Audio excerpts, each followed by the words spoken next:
My greatest challenge for blending technology into my classroom was the fact that I'm old school. I didn't grow up with computers. I didn't grow up with calculators. So those things have always been sort of a challenge, but I like a challenge, so I'm always trying to learn more about them. So I guess learning how to do the station with the technology and do something other than just iReady and making it meaningful. That's why I did all the courses through the tech department on all the Google courses so that I could do Google Classroom and add in things for them to be able to do that actually dealt with what we might be doing, real life, something meaningful so that it meant something to the kids and they'd want to do it. One of the challenges that we faced when we first started flipping our classroom is keeping track of which lesson each student is working on each day, because they can kind of work at their own pace. Students kind of get mixed up in the unit. So we began tracking their lesson quizzes on an Excel sheet. So once they've mastered the quiz, once they've earned 80% or higher on the quiz, we record it on an Excel spreadsheet and kind of like highlight their successes. It's displayed on the board for the entire class to see. There's no secrets. And the other kids do not care. Nope, they're excited to see the quiz chart.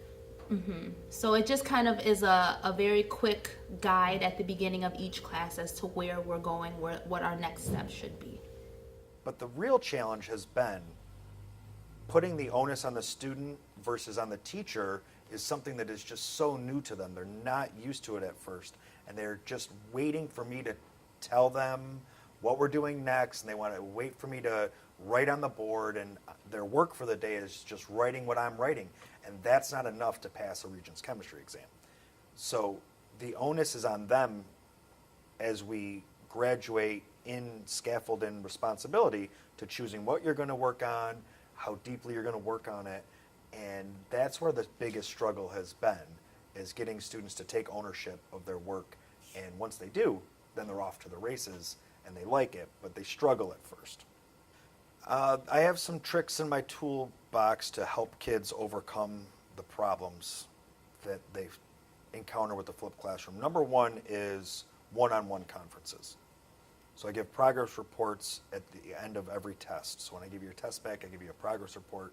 And for the first few units, we're going to have a one-on-one conversation about what you're doing, when you're doing it, and I can help kind of give some ideas about when to do what and where we can have a little improvement. And it's up to them to decide, yes, that makes sense, I want to try that or not. And then once they have some taste of success, that's when the true foundation building blocks get put in place, and then their confidence grows.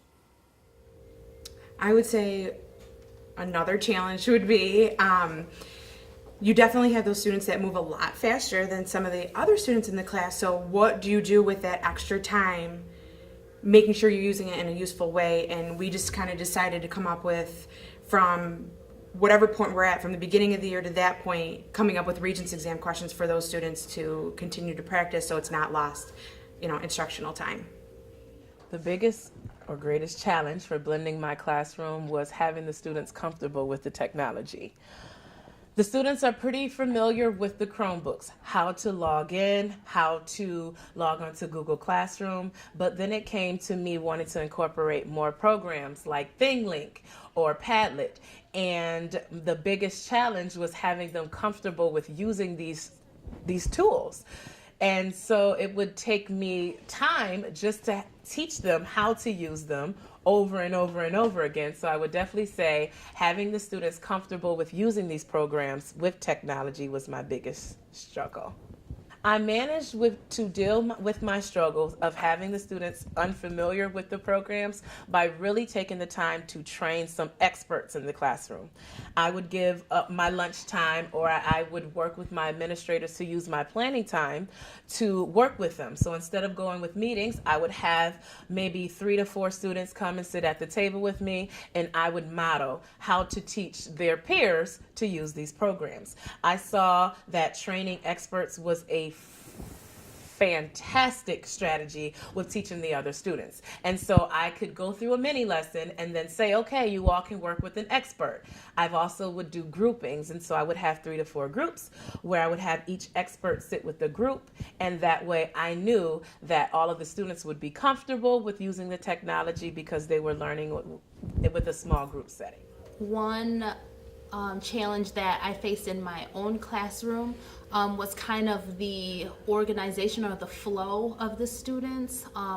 When we first started our in-class flip, it was kind of difficult for me to work with a student on their classwork problems over here while the kid sitting next to us was taking notes on a video, while the kid across from us was taking a quiz. So I kind of streamlined the flow of the classroom where I have a designated area for the students to sit and take their notes.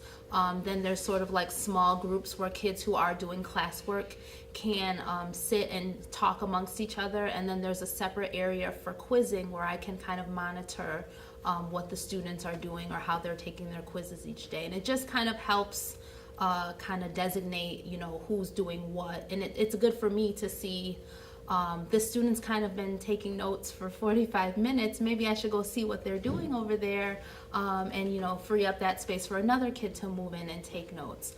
Or these students have been sitting and working on their classwork for 2 days. Let me sit with them and see if they're ready to take their quiz and move on to the next lesson.